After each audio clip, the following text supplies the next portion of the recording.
You ask Tiger to solve. This deals with linear equations with one unknown.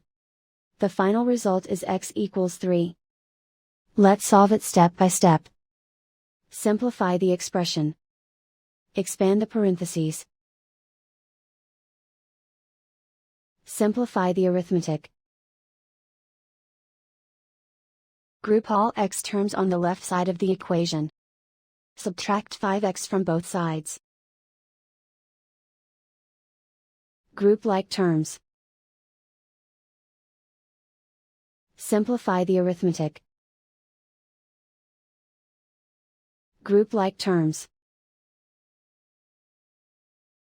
Simplify the arithmetic. Group all constants on the right side of the equation. Add 4 to both sides. Simplify the arithmetic.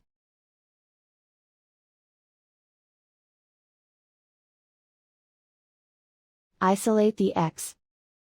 Divide both sides by -2. Cancel out the negatives. Simplify the fraction.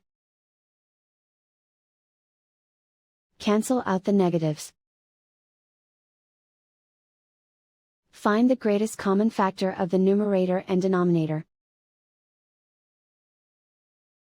Factor out and cancel the greatest common factor.